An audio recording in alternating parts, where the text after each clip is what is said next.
So in A New Hope, we see Luke Skywalker blow up the first Death Star, thus beginning the rebellion's journey to victory against the Empire. But that begs the question, what if Luke didn't blow up the Death Star in A New Hope? Actually, in 2001, Marvel created a comic series called Star Wars Infinities, which is where they explored alternate scenarios to the outcome that we all know today, all of which is Legends, of course. But it is essentially Star Wars' own What If series that they actually created.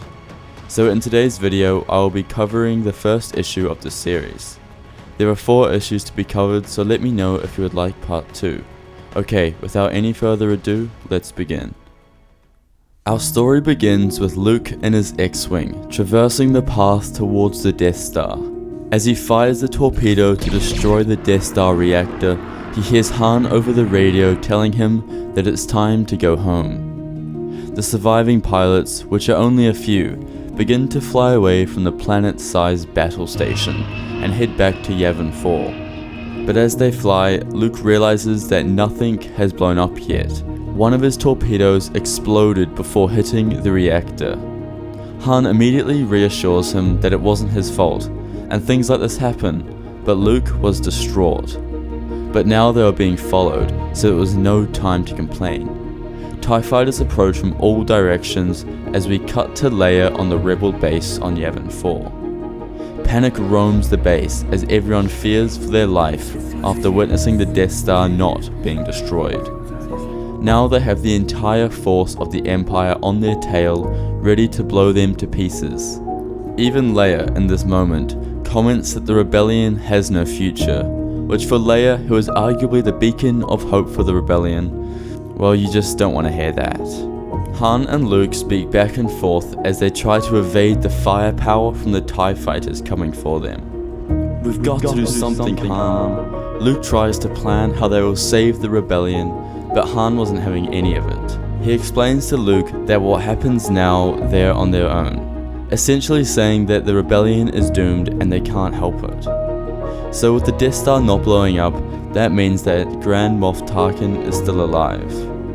Sir, the proton torpedoes that penetrated the thermal exhaust vent caused extensive damage to the power grid. It will take a few minutes to reroute power to ensure optimal weapon functionality. Tarkin reassures him that they don't need full power to destroy the rebel base. You may fire when ready. Commence primary ignition.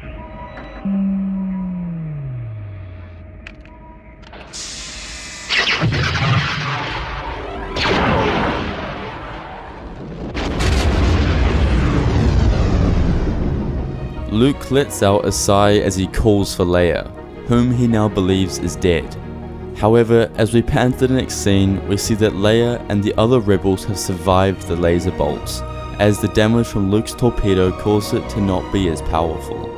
Release every reserve fighter to intercept any rebel ships that may get off that moon. I want Lord Vader to lead that operational personally. Back out in space, Luke and Han are in a crazy dogfight with Imperial TIE fighters. Han explains that if they can get around the planet, they will be clear of its gravitation and will be able to escape to a more friendly neighborhood. Han gets out of his seat to command the guns and begin destroying the TIE fighters.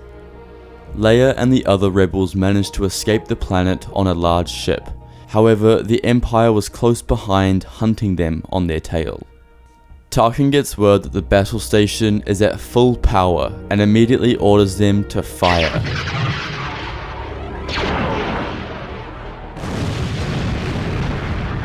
Yavin 4 blows to pieces as the rebel ship becomes surrounded by other TIE fighters, including Lord Vader himself, which is far too much for the rebellion.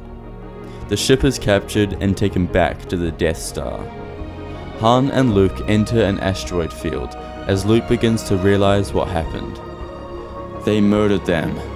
Murdered them. All murdered. Leia. He spins around into attack formation and shoots for the TIEs, knocking multiple out in the process. His anger consumed him as he remembered Leia, his life on Tatooine, and everything he had lost in the process. including his father. Luke, hear me, Luke. Don't give in to your anger. Save yourself. Your destiny lies elsewhere. Luke hears Ben's voice and immediately listens, calming his emotions. They continue through the asteroid's field as tires blow up by hitting the rocks. That's it, we're clear. They look beyond the cockpit and hit hyperspace.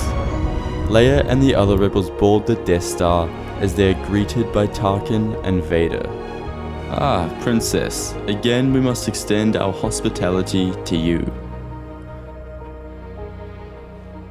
End of issue 1. I hope you all enjoyed it. I'm interested to know how many of you knew there was a comic series officially made by Marvel Comics about Star Wars What Ifs. I know many of you have been wanting a Star Wars What If show, similar to what Marvel is doing right now. So I think this is the best we're going to get for now, and we should still be very grateful. Let me know if you'd like me to continue this series in the comments below. The storyline has 3 more issues left, so I can make them right away if you wish. Also, we recently made a Discord server for Fantasy Folklore, which I will leave in the description below. Please be sure to join and check it out. It's a fun, creative community which I would love for you to be a part of. As always, all the affiliate links are also in the description below, so if you are going to purchase anything from Amazon, be sure to click those links first. Even if you don't buy one of the items below, clicking that link really helps us out, so we would really appreciate it if you could do that. Thank you all for watching, and may the Force be with you.